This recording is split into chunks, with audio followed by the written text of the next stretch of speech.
नमस्कार दोस्तों, कहानी और किरदार के इस एपिसोड में आपका स्वागत है। और आज की कहानी में किरदार जो है वो कोई इंसान नहीं है, वो भूत है। क्योंकि भूतों को भी बहुत ही अलग अलग नामों से जाना जाता है। किसी को पिशाच कहते हैं, किसी को खबी भी कहते हैं। खबी उसे कहते हैं जिसका सर नहीं होता, और अनेकों तरीके नाम होते हैं। लेकिन आज ऐसा भूत जो इसे बच्चा भूत कहते हैं, उसे कहते हैं बाबरिया भूत। तो शुरू करते हैं बिना समय गवाए ये दिलचस्प कहानी जो एक सच्ची घटना पर आधारित है। जरूर हमने इसमें पात्रों के नाम और जगहों के नाम बदल दिए हैं। तो बने रहे हमारे साथ इस कहानी में, जो है कहानी बाबरिया भूत की। तो दोस्तों, कहानी वहाँ से शुरू होती है, गांव सापुतारा। ये एक काल्पनिक नाम है, और जहाँ पर रहने वाला मेरा भाई, जिसका नाम वो भी काल्पनिक है, जिसे हम एक हबीब के नाम से जानेंगे। तो शुरू करते हैं दोस्तों। अब जब हबीब की नई नई शादी हो जाती है, शादी के 8 महीने बाद उसको घर से अलग कर दिया जाता है। अब वो गांव में जाता है मकान ढूंढने के लिए। वहाँ पे उसे एक मकान मिलता है दोस्तों। मकान मिलता है, वो उसे किराए पे बात होती है और वो किराए पे ले लेता है।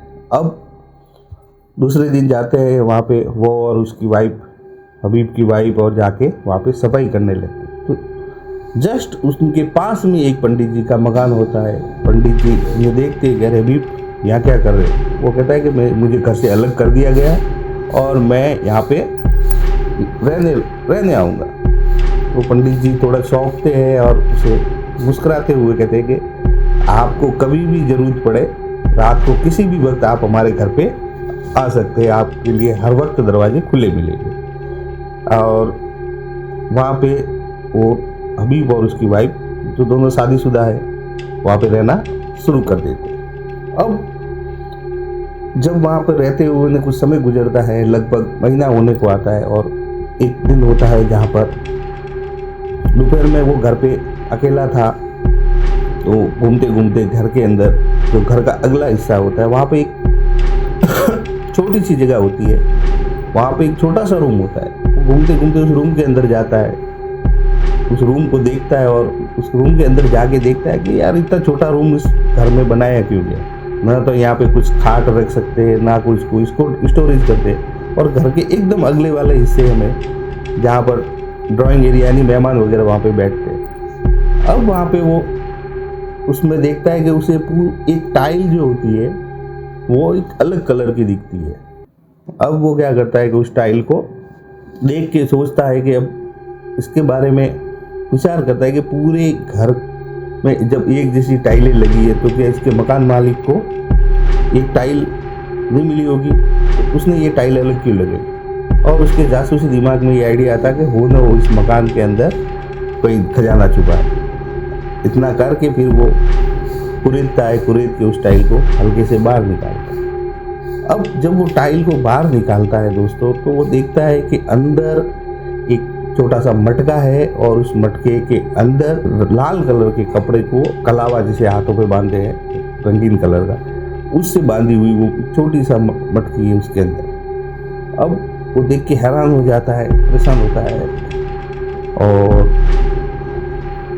सोच में पड़ जाता है कि अब इसका क्या करें। तो वो क्या करता है कि उस टाइल को वापस उसके ऊपर रख देता है, और विचार करते हुए बाहर आता है कि वो सोचता है कि खजाना जब होता है, उस खजाने पे कुछ आत्माएं भी होती है, कुछ सांप भी होते हैं। अगर मैं निकालूंगा और अकेला हूँ घर में, अगर कुछ हो गया मेरे को, तो समझ में भी नहीं आएगा घर वालों को या दुनिया वालों को कि मेरे साथ क्या हुआ था। अब वो इतना सोच के फिर जाता है अपने भाई के पास, और भाई से कहता है, भाई के ये बात। भाई कहता है कि देख अभी जल्दबाजी करने में फ़ायदा नहीं है, हो सकता है तुम नुकसान भी उठा लो। तो एक काम करो, 2 दिन वेट करो, 2 दिन के बाद एक अच्छा दिन है, उस दिन के दिन हम उसको निकालेंगे अगर खजाना हुआ तो। अब वापस वो घर पे आ जाता है। शाम को दोनों आते हैं, खाना पकाते हैं और खा पी के सो जाते हैं। अब हबीब जब रात में सोता है, तो रात को लगभग 12 बजे के पास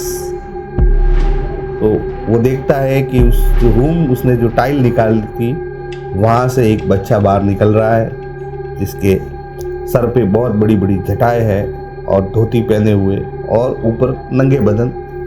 अब जब वो ये देखता है तो वो परेशान हो जाता है सपने में। अब वो बच्चा वहाँ पे आके उनको हबीब को इशारा करता है, इशारा ऐसा करता है कि आओ, अंदर माल है, बहुत सारा सोना है, हीरे है, जवाहरात है, वो पड़े हैं, ले लो और तुम्हें मैं माला माल कर दूँ। अब हल्का सा उसे थोड़ा हबीब को डर महसूस होता है।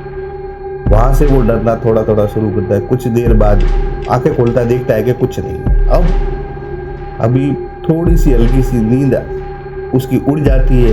अब कुछ देर बाद वो बच्चा वहाँ से चलते हुए वो देख रहा है कि रूम से निकल के बाबरिया भूत जो है वो चलते हुए उसके पाँव के पास आके उसका हबीब का अंगूठा खींचने लगता है। इतने में उसकी आँख खुल जाती है और वो खुली आँखों से उसे देखता है और बहुत ज़्यादा डर जाता है। अब वो वहाँ से बच्चा हट नहीं रहा था तो वो क्या करता है कि उसको एक लात मारता है। अब लात हवा में चली जाती है, उसके लगती नहीं है, लेकिन हबीब को ऐसा महसूस होता है कि लात में उस बच्चे के नहीं किसी चट्टान के मारी है और उसका पाँव पूरा झंझना जाता है और वो अब नींद उसकी गायब हो जाती है और वो डर जाता है। और डरने के बाद वो पास में उसकी बीवी सो रही थी उसको उठाने की कोशिश करता है, लेकिन उसकी बीवी के ऊपर इतनी नींद होती है जैसे वो कई बरसों से नींद उसने नहीं ली हुई है।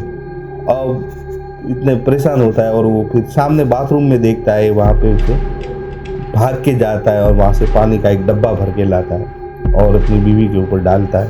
वो जगती है, अब वो उसे कुछ नहीं बताता। अब वो डरा हुआ उसको अब निकलने का रास्ता ढूंढता है, क्योंकि उन्हें जाना उसी रूम के सामने से मेन दरवाजे की तरफ बाहर निकलने के लिए।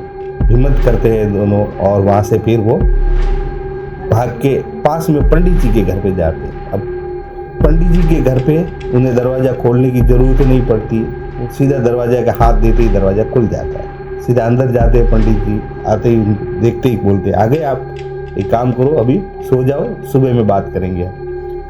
अब हबीब जो है रात भर इसी परेशानी में, उसको नींद नहीं आती कितनी जल्दी सुबह हो, और सुबह होते ही फिर पंडित जी उसे कहते बेटा आप ये मकान छोड़ दो, क्योंकि इस मकान के अंदर एक बाबरिया भूत रहता है जो इसके घर में रहने वाले लोगों को परेशान करता है। पता नहीं आपके पास क्या है ऐसा कि आप में महीना भर टिक पाए हो, वरना लोग तो यहाँ पे 10 दिन भी नहीं रुकते। तो दोस्तों ये थी छोटी सी कहानी उस बाबरिया भूत की जो मेरे दूर के रिश्तेदार के साथ, भाई के साथ घटी। तो ज़रूर आपको ये छोटी सी कहानी पसंद आई होगी। अगर पसंद आई है तो आप लाइक करें, शेयर करें और अपने दोस्तों के साथ ज़रूर उन्हें बताएं कि ये इस तरह की कहानी है।